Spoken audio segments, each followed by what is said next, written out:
Welcome to the Arun Church podcast, where our mission is bringing life to everyone, everywhere, every day. Each podcast episode features the latest talk from our church, which are released weekly. We're passionate about Jesus, love to worship together, and are committed to changing our community for the better. Connect with us at arunchurch.com.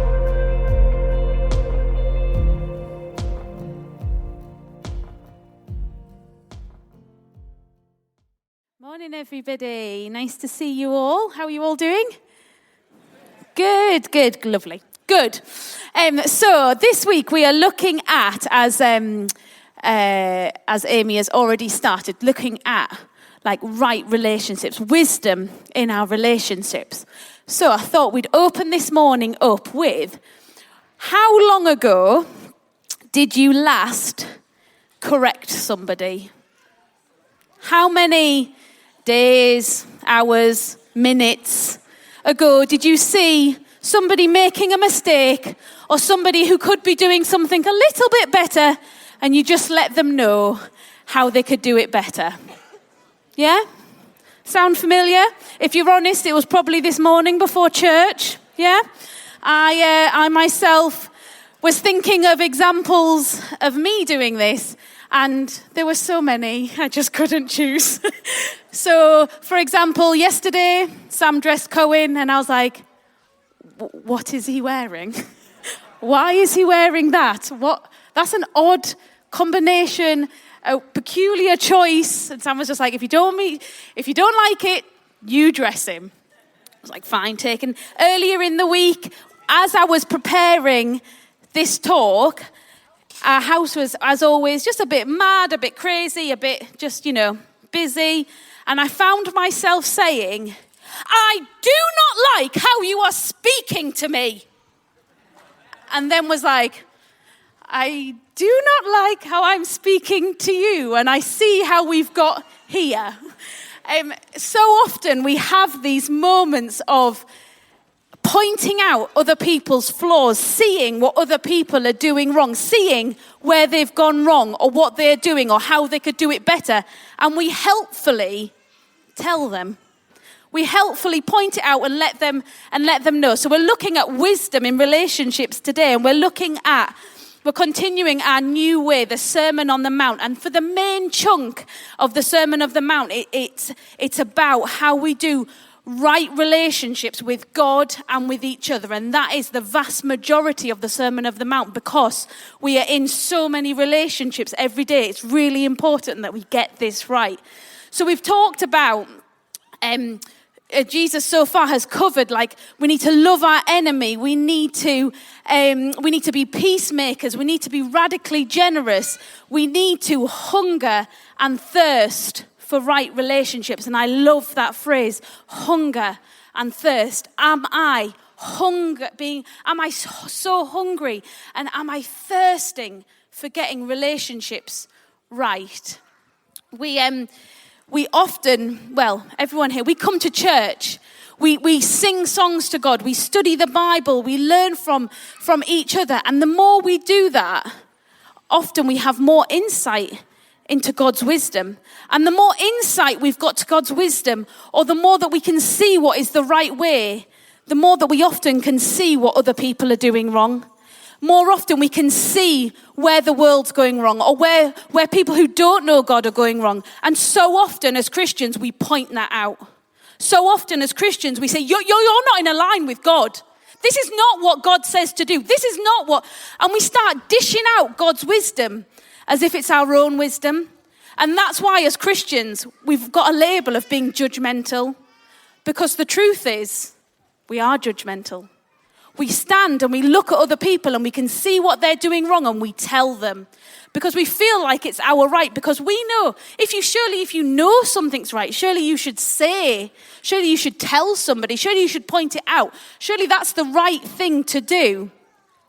But actually, it makes us be self-righteous. It makes us be judgmental. And that sounds more like the Pharisees than it does Jesus. That looks more like to the world that we are pointing and we are judging, and that we're actually hypocrites. So in Matthew 7 verse 1, let's see what the Bible says about it. I'm going to read from, I think there might be a version coming up on the screens, but I'm going to read from the NIV version. It says, "For in the same way you judge others, you will be judged. And with the measure you use, it will be measured to you. Why do you look at a speck of sawdust in your brother's eye and pay no attention to the plank in your own eye? How can you say to your brother, 'Let me take the speck out of your eye,' when all the time there's a plank in your own? You hypocrite.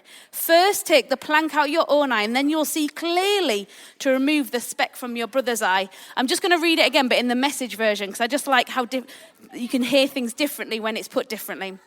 "Don't pick on people, jump on their failures, criticize their faults, unless, of course, you want the same treatment. That critical spirit has a way of boomeranging. It's easy to see a smudge on your neighbor's face and be oblivious to an ugly sneer on your own. Do you have the nerve to say, 'Let me wash your face for you,' when your own face is distorted by contempt? This whole traveling roadshow mentality all over again, playing a holier-than-thou part instead of just living your part. Wipe that ugly sneer off your own face, and you might be fit enough to offer a washcloth to your neighbor." In the original translation, there's a word for judgment, which is krino. And when you look at the root of that word, one part is to look at the good and the bad, and the other part is to cast a final judgment. So kind of like a translation is judging people or condemning people, saying what is good and bad, casting a final judgment on someone. Sounds more like something for God, not something for us to do. And in Samuel, it says, there's a verse that says, "Man looks at the outward appearance, but God looks at the heart." Of course we look at the outward appearance. That's all we can see. But that's all we can see. I'm not talking about physical attributes. I'm talking about how somebody, their actions, what they do, what they say, how they behave. That's all we can see. But God can see people's intentions. God can see people's thought process. God can see people's fears. And God can see the innermost workings of people. Because surely He is the only one that can judge their outward actions. Because He is the only one that truly knows what's going on. He knows their motives. He knows their fears. He knows their deepest desires. We don't have insight into any of that. So let's look at relationships right from the beginning. So thinking about right back at the beginning, if we go back to Genesis and we go back to where God created us, it says God created human. And then out of the side of human, He created man and woman. And in His image, He made them. So man and woman, that everybody here, we were all created in God's image. And then what He did was, He had one. And from one, then He created two. And then from two, He said, two become one flesh. So there was just one, and then He made two so we could be in relationship. And then in relationship, He wanted us to be so deeply connected that we were one flesh. And then what happened? Adam and Eve decided that maybe God didn't have the best intentions from them. Maybe God wasn't telling them the truth. Maybe they could do things better themselves, and they disobeyed and they ate the fruit that they shouldn't have eaten. And part of the consequences of that was God said to them, "Eve, you will have desire to coerce and control Adam, and Adam, you will dominate over Eve." So that is at the root of us as humans. Our origin story is that comes out of, we were meant to be one. We were meant to be together, but actually there was disorder there. There was disorder. We're always going to be fighting for control because of the root of that story. But what if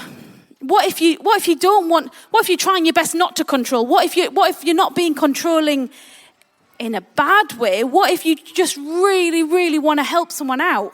What if you just want to do good? You just want to help someone. You just can see something so clearly that they're doing wrong and you just want to help them. Well, there's lots of charities that give handouts. You give a handout to someone, and over the years there's been lots of research that handouts don't work. Handouts don't actually improve things in the long run. And if you think of me just giving somebody some advice, it's a handout. It comes from a position of, I'm superior, I know better. Here, I'm passing this down to you, and see if that helps. And it often doesn't help. Okay, well, what about if a hand up? Have you heard that in charities? We don't give handouts, we give hand ups. We help people, we help lift people up. Well, hand up is just the same. A hand up is just the same because it comes from a position of being superior. I'm up here, I've got this all sorted, I've got this all good, and I'm going to pull you up to my place because my place is better. My place is superior. So it still comes, a hand up still comes from a posture of being above somebody. So what is the way? The way is hands together. Hands together, coming from a posture of hand in hand, traveling together. I'm your neighbor, and let's travel this road of life together. Let's journey this together. We are fellow travelers, and we're on this journey together. So how do we do this as, how can we do this as equals? Me and Sam started a life pod with Rue and Claire, I think last year. And I was a bit reluctant to start a life pod. I didn't, because I'm on the core team and we've got a busy life and we do lots of things. And I didn't really think I had capacity to lead a life pod. But when I thought about it, I thought, well, I'm not going to be leading it like somebody up here. I'm going to be leading it like somebody here. I'm going to be leading it like a traveller together on a journey together. And what we do in our life pod is we have a lot of young families in our life pod, and we just do what works for us. We have a lot of shift workers. So we meet randomly throughout the month. We meet, sometimes just the guys meet, sometimes just the girls meet, sometimes we meet as adults, sometimes we meet as families. Yesterday we went on a walk in Angmering Park Estate, and we just share life together because we're on this journey together. And in our life pod, we don't have one person that leads it through. How we start every single time together is we do a check-in, and we all go around the room and we all say what's going on for us right now. Where are we at in our lives? What's going on? What was good? What was bad? How we're feeling? And sometimes that's just a couple of minutes. And sometimes that's half an hour. Because different people have different needs. And sometimes I'm the one crying. And sometimes it's somebody else that's one crying. Because we journey it together. We're not leading a life pod like we're the leaders and we know what we're doing. So come here and come and sit in our room and I'm going to control what the order is. We say, do you know what? This is what's going on in our life. Let's all join together because we're all in the same thing. And that's why I love our life pod. And I just want to encourage everybody, if you're not in a life pod, be in a life pod or lead a life pod, because it's about journeying this together. It's about doing it hand in hand and walking together. And we desperately need more life pod leaders. But you might be thinking, I don't want to lead. I'm not a leader. I don't want to be at the front. But we're not talking about being of a posture of above. We're talking about being a posture side to side, hand in hand. So that's one way. So Jesus tells us how we can walk hand to hand together, how we can journey this together. And when I was thinking about this, I really wanted to bring one of those like gladiator foam fingers. Do you remember? I couldn't find one of them, but those pointing fingers, because when you can see what somebody else is doing, it's like, so obvious. It's so obvious where you're going wrong. It's so obvious. If you just did this little thing, if you just changed it, then it would all be sorted. It would all be solution. And I just was thinking about, do you remember that advert? It was like years ago of the lottery, and it was like, it could be you. And it was that finger that came out of the sky. I felt like every time you see something that's so obvious in someone else, God's saying, it's actually you. So when you have that moment, when you have that frustration that somebody is doing something, you're like, if you could just do it this way, or you have that thing where you just can see the solution, that is that hand in the sky to be like, close your mouth and look at yourself. When you see somebody doing something, Jesus says, that is the trigger to look at yourself. That is the trigger. I asked Amy for this, I love when Jesus uses comedy to nail home his point. There is a speck of dust over there, but you're just walking around like this. A speck, I can see a speck of dust over there. But look at you, you fool. There's this plank in your eye. There's this whole thing that you have got going on. And if you don't know what your stuff is, let me tell you, your plank is huge. Huge. If you have no idea where you're going wrong, you have got some serious work to do because your plank is huge. If you have done the hard work, and it's not just a one-off thing, it's something that's continuous. If you have dug deep, if you look at your flaws, look at how you manipulate and control your relationships, if you look at your mistake, if you unearth all your problems, all the roots of your problems, everything where you go wrong, boy, that's a humbled position to be in. When I think about myself and I ask God and I pray and I journey with others and I truly dig deep in myself, never would I then say to somebody else, you've got this problem. What I do then is, because I'm coming from a totally different position, I'm coming from a position where I am like, I know what that's like. I know what that's like. Let's walk in this together because this is really hard and let's journey this together. You get alongside someone in a different way when you have really done the hard work yourself. And if you think about the comparison of a log versus a speck, there is a lot of work to be done. Guys, we have got a lot of work to be done in ourselves before we can even begin to think about somebody else's speck. A lifetime worth of work. But if you get to that point of you have dealt with that log, you have dealt with that problem, you then can get to the point of getting alongside somebody else to look at the speck, then you do it in a totally different way. Because we're saying, how do you do it then? Then Jesus says you do it like how you want to be treated. Think about the time you made the biggest mistake, or the time, or the most ugly, dark thing about yourself, the most horrible, most vulnerable thing about yourself. How would you want somebody to talk to you about that? I would want them to be really kind. I'd want them to deeply love me and truly understand me. I'd want them to get alongside me and be endlessly patient and journey it with me in a place where I know that they've got my best intentions at heart. In my rawest state, I would want somebody to be the most kind and the most gentle with me. Not just telling me where I've gone wrong, but getting down on my knees, crying with me and walking it through with me. That is what Jesus tells us to do. And we have so many examples in the Bible of how Jesus did it. Jesus, the one that didn't have the log. Jesus, the one that actually could have told people exactly where they were going wrong because he was perfect. We know he was perfect. What did he do?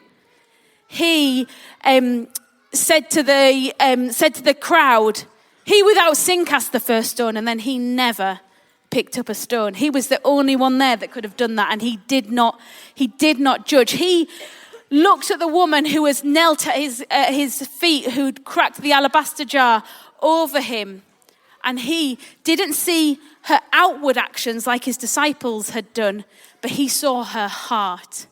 He saw her intentions. He saw what she did was good. When he was on the cross bleeding and having his body broken, he said in that moment, forgive them. Father, forgive them. They don't know what they're doing. Forgive them. In every single moment, although Jesus could be the one that easily and clearly could point out where people were going wrong. He never did that.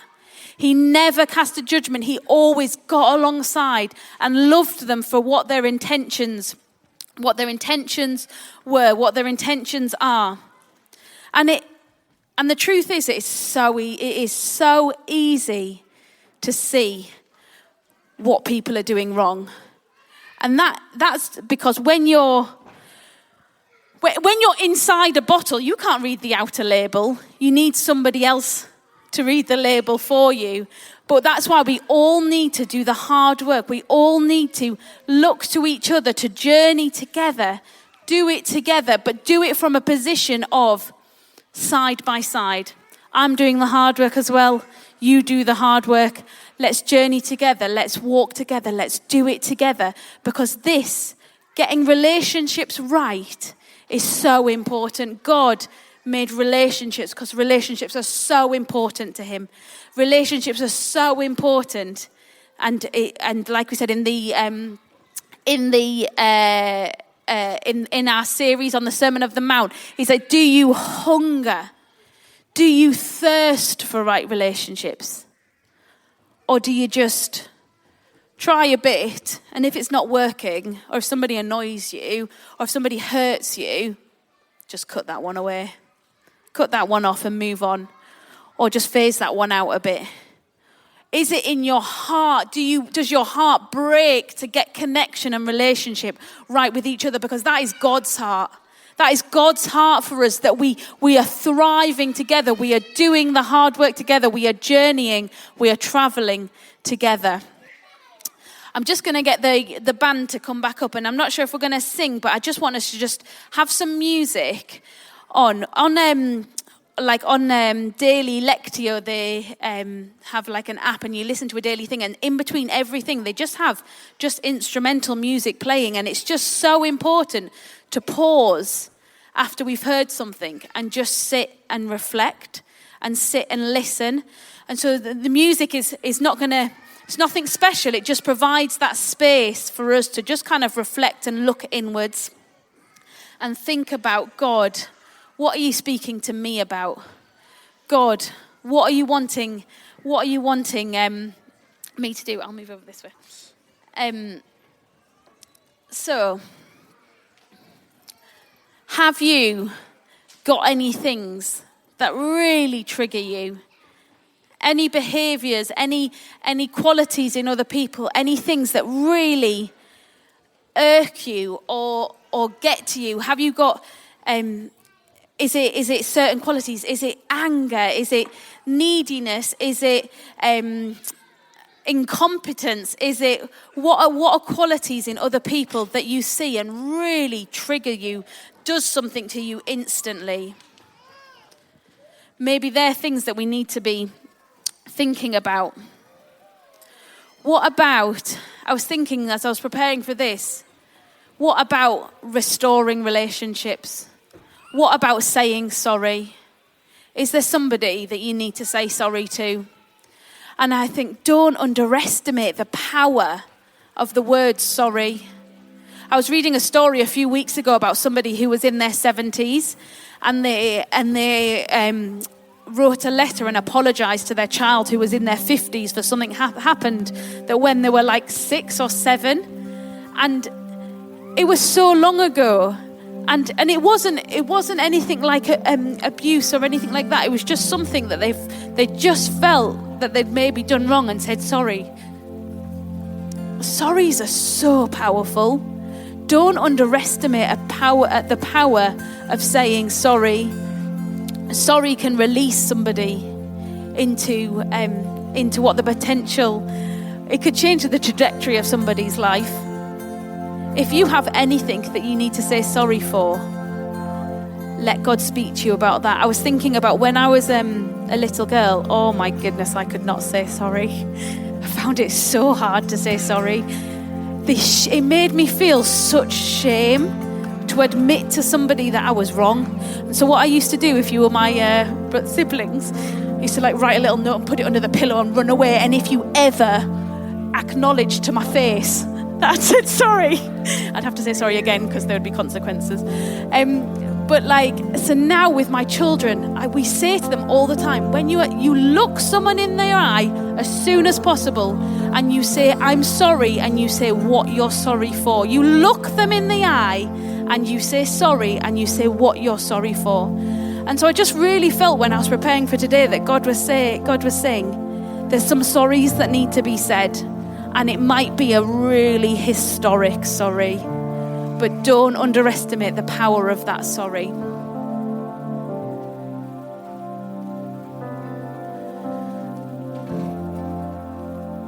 Is there somebody? God, we just ask you to just drop that person into our head or into our mind. Is there anything that we need to say sorry for?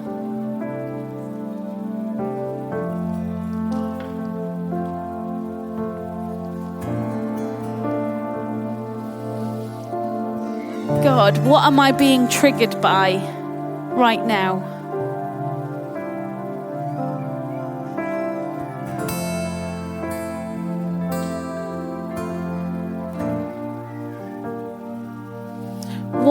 What is going on in me that is a sign? That obvious thing in that other person, God, just reveal to me what is that log in me?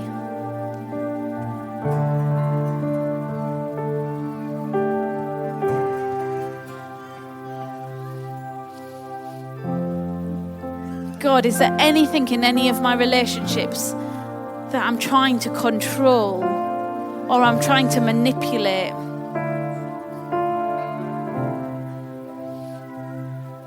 Highlight that to me.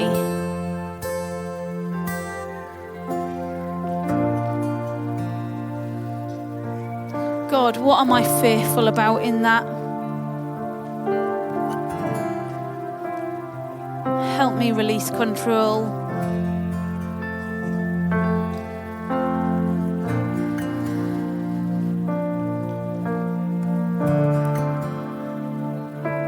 God, what have I been feeling this week? What have I been squashing down?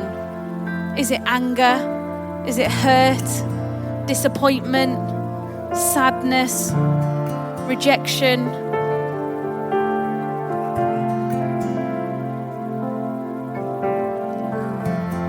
Explore these feelings. Feel them. And let God bring out what He's wanting to bring out. God, help us be a family that hunger and thirst for right relationships. That hunger and thirst for right relationships with each other and with you, God. As we step into this week, as we step into this season, God, of spring and hope coming up, God, we ask that you help us do the hard work. You help us do the unearthing. You help us see where you are, God, and where your light is shining, and help us come back into alignment with you. Every day. Every day. Every day.